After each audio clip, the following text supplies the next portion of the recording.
प्रश्नावली 12.1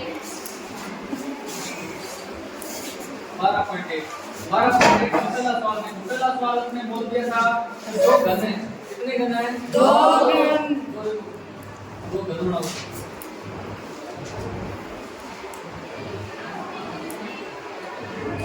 बन गया। तो दोनों को क्या करना है? जोड़ना है। क्या करना है? जोड़ना है। जोड़ने के लिए क्या करेंगे?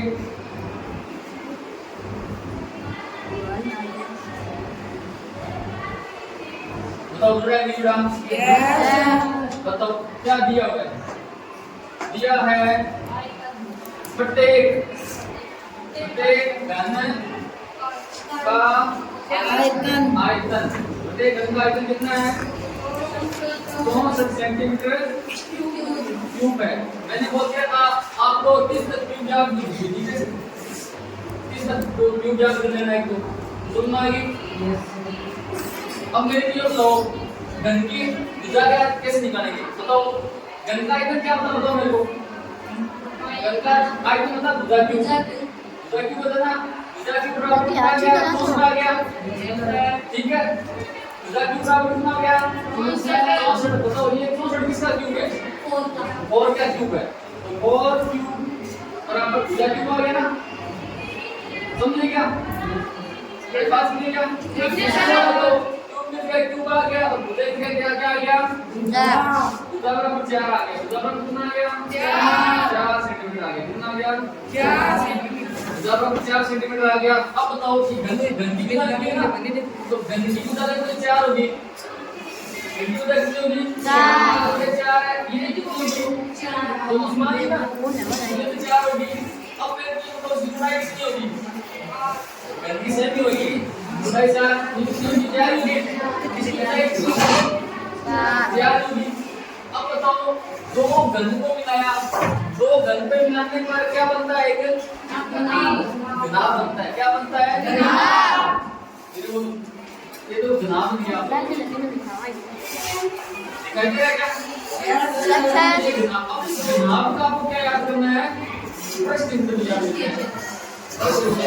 अब तो इस घनाभ की लंबाई कितनी हो जाएगी? 8 सेंटीमीटर हो जाएगी। कितनी हो जाएगी? 8 सेंटीमीटर हो जाएगी। और इसकी चौड़ाई तो 4 सेंटीमीटर देगी। यस। और ऊंचाई कितनी देगी? 4 सेंटीमीटर है। 4 सेंटीमीटर कितनी देगी? 4 सेंटीमीटर। अब कितनी हो? घनाभ की लंबाई कितनी है? लंबाई 8 सेंटीमीटर। चौड़ाई कितनी है? 4 सेंटीमीटर। ऊंचाई कितनी है? 4 सेंटीमीटर। अब देखो घनाभ का प्रश्न है क्षेत्रफल कितना होता है? बताओ। लंबाई 2 इंटू नहीं होता क्या? 2 इंटू नहीं होता। 2 इंटू लंबाई इंटू चौड़ाई प्लस चौड़ाई इंटू ऊंचाई प्लस ऊंचाई इंटू लंबाई। ये क्या होता है? घनाभ का प्रश्न है। तो 3 पढ़ाई थी। जो अब देखो यहाँ पे मान रखना है। 2 गुना 2 का भाग पड़ेगा। लंबाई कितनी है? 8 चौड़ाई कितनी है? 4 गुना 4 प्लस 4 गुना 8 सही है ना? बताओ सही है ना? अब तुम कैसे करो? 2 भाग पड़ा है। 8 को 32 हो गया प्लस 16 प्लस 8 हो गए 32 हो गया। अब देखो इसको 32 कितने हो गए? 64 16 कितना हुआ? 80 हो गया। 2 गुना 80 बराबर कितना आ गया? 160 सेंटीमीटर स्क्वायर। बताओ कितना है? है सर। है कि देखो पेंसिल है ना? Yes sir. एक खोखले अर्धगोले के आकार का है। कोई बर्तन है जिसका अर्धगोले का आकार है। अर्धगोला बनाओ। बन गया क्या रे? Yes sir. कोई बर्तन है वो अर्धगोले का आकार का है जिसके अध्यारोपित है, कोकोला बेलन अध्यारोपित करूं, बताओ हो गया क्या? यस हो गया। सर। ठीक है, अध्यारोपित कर दिया। अध्यारोप अर्धगोले का व्यास कितना है? 14 सेंटीमीटर। कितनी है? 14 सेंटीमीटर है। और इस बर्तन या पात्र की कुल ऊंचाई कितनी है? 13 सेंटीमीटर। यानी ये कोकोला बेलन कितना है? इसकी यहां से लेके यहां तक का लंबाई कितनी है टोटल? है 13 सेंटीमीटर। 13 सेंटीमीटर। कितना है? 13 सेंटीमीटर। समझ गए क्या? अरे समझ गए क्या? Yes sir. ठीक है। जी किताब पढ़ ले बोल में आंतरिक पृष्ठ है क्षेत्रफल याद कीजिए। इस बर्तन में क्या करना है? आंतरिक पृष्ठ है क्षेत्रफल। हाँ, पृष्ठ क्षेत्रफल निकालना है। तो आंतरिक और से बाहर हो क्या निकालना पड़ेगा? पृष्ठ है क्षेत्रफल। पृष्ठ क्षेत्रफल निकालना है। ठीक है, दोनों के साथ बनवा दे। तो देखो अपने को क्या क्या दिया वो नोट करो। मतलब दिया है अर्धगोले की त्रिज्या। अर्धगोले की त्रिज्या कितनी है बताओ? 7 सेंटीमीटर आ जाएगी। 14 व्यास से 7 सेंटीमीटर क्या आ जाएगी? त्रिज्या आ जाएगी। देखो अध्यारोपित है मतलब बेलन की त्रिज्या और अर्धगोले की त्रिज्या सेम होगी। Yes sir. सेम होगी ना? Yes sir. तो यहाँ से लिख सकते हैं ना बेलन और अर्धगोले की त्रिज्या दोनों सेम ही है ना? Yes sir. हाँ, दोनों की क्या है? सेम ही है। बेलन और अर्धगोले की त्रिज्या 7 सेंटीमीटर आ गई। अब बताओ मेरे को बेलन की ऊंचाई कितनी होगी? बेलन की ऊंचाई बेलन की ऊंचाई मैंने ये बताओ इसकी त्रिज्या कितनी आ गई? यहाँ से लेके यहाँ तक कितनी है? 7 सेंटीमीटर। 7 सेंटीमीटर। तो यहाँ से नापो तो 7 होगी, यहाँ से नापो तो 7 होगी। वो नहीं त्रिज्या कहीं से नापोगे तो 7 ही होगी ना? अब मतलब यहाँ से लेके यहाँ तक कितना आ गया? 7 आ गया। बताओ ये कितना बच गया? ये कितना बचा? 13 में से 7 कितने बच गए? 6 सेंटीमीटर बच गया। सही है ना? कितना बच गया? 6 सेंटीमीटर बच गया। तो 6 सेंटीमीटर क्या आ गई इसकी? इसकी त्रिज्या आ गई, ऊंचाई आ गई। बेलन की ऊंचाई कितनी है? 6 सेंटीमीटर। 6 सेंटीमीटर है। अब बताओ हम लोग क्या करना है? इस पूरे बर्तन का पृष्ठ है क्षेत्रफल। पृष्ठ है क्षेत्रफल याद करना है पूरे का। तो देखो पूरे का तो अर्धगोले का पृष्ठ क्षेत्रफल निकाल सकते हैं। फिर बाद में किसके निकाल लेते हैं? बेलन का पृष्ठ क्षेत्रफल। तो अर्धगोले का पृष्ठ क्षेत्रफल अर्धगोले का पृष्ठ है क्षेत्रफल प्लस किसका होगा? बेलन का पृष्ठ है क्षेत्रफल। बात समझे क्या? Yes, sir. तो अर्धगोले का पृष्ठ क्षेत्रफल कितना होता है? 2 पाई आर स्क्वायर। तो टोटल का तो होता है 4 पाई आर स्क्वायर। अर्धगोला कितना हो जाएगा? 2 pi r square. 2 pi r square. इसमें बेलन का पृष्ठ क्षेत्रफल कितना होता है? 2 पाई आर कितना होता है? 2 pi r 2 pi r s 2 pi r होता है। समझ में आ गया? अब देखो कॉमन आ रहा है, कॉमन ले लो। देखो 2 पाई आर तक कॉमन आ रहा है, ना? तो गुण हम तो पाई को मान करना है 22/7 करना है। देखना 22/7 किया मैंने। आर कितनी है? बेलन की कर ले तो अर्धगोले सेम है ना? 7 है। कितनी है? 7।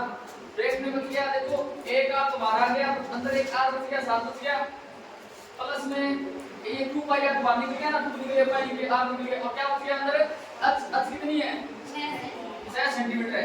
देखो 7 से 7 तक हो गया। 2 गुणा 22 गुणा 7 से कितना आता है? 13। y कितना? 44 यानी 44 गुणा 13। 44 गुणा 13 गुणा 20 12 1 12 13 4 4 2 7 5 5 कितने क्या? हैं? 572 सेंटीमीटर ठीक है। तो इतना अंतर है कि नहीं है? सही है, ठीक है। पॉज करके एक खिलौना है शंकुकार का प्रतिमा देना बनेगी ना? इसकी त्रिज्या 33 सेमी है। ये किस पे अध्यारोपित है? शंकु एक अर्धगोले पर अध्यारोपित है। अर्धगोले पर मतलब अर्धगोले पर अध्यारोपित करने का मतलब है कि इसकी त्रिज्या अर्धगोले की त्रिज्या और शंकु की त्रिज्या क्या होगी? सेम होगी। क्या होगी? सेम होगी। और इस संपूर्ण खिलौने की ऊंचाई कितनी है? यहां से लेके कितनी ऊंचाई है? 15.5 सेंटीमीटर मतलब 15.5 सेंटीमीटर है ना? 15.5 सेंटीमीटर है। यस इस खिलौने का क्या याद करना है? संपूर्ण पृष्ठ क्षेत्रफल याद करना है। अब बात देखो, इसमें की कमी है तो कुछ याद है। मैं ये बताऊं, ये 3.5 सेमी है, ये भी कितनी सेमी होगी? 3.5 सेमी होगा ना? अब बताओ इस शंकु की ऊंचाई कितनी निकलेगी? तो शंकु की ऊंचाई कितनी होगी?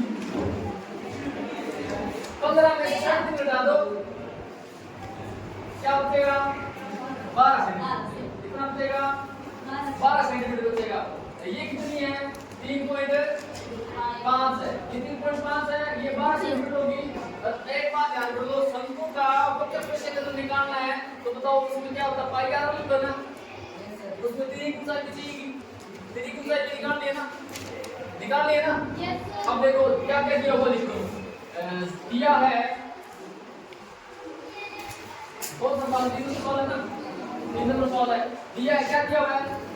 शंकु और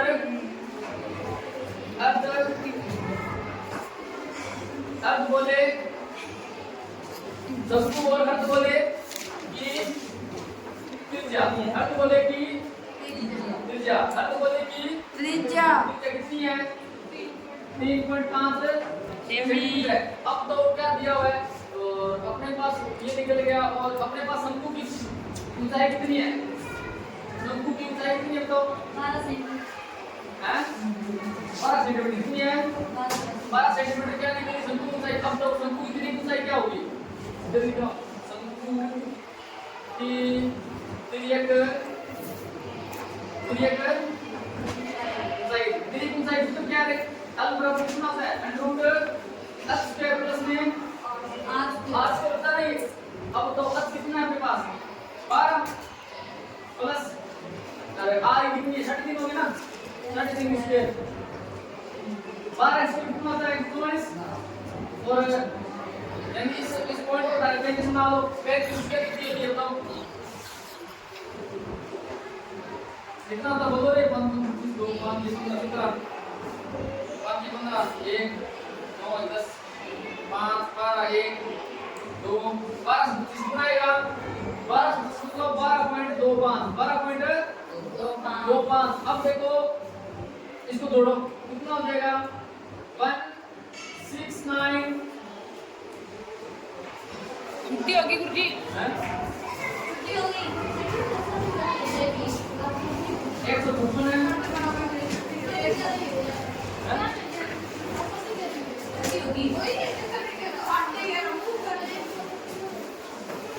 ये सवाल कर लेना, ठीक है? मेरे पास दो बंद मत करना तुम। अब देखो इतना हो गया ना? इसमें ये निकाल लेना, ये नल निकाल लेना, फिर एक ऊंचाई निकाल लेना, फिर एक ऊंचाई निकाल के इसका सूत्र करा लेना टोटल। ठीक है? इसका और 2 का संपूर्ण क्षेत्रफल निकाल लेना प्लस में शंकु का वक्र क्षेत्रफल निकाल दो। तुम और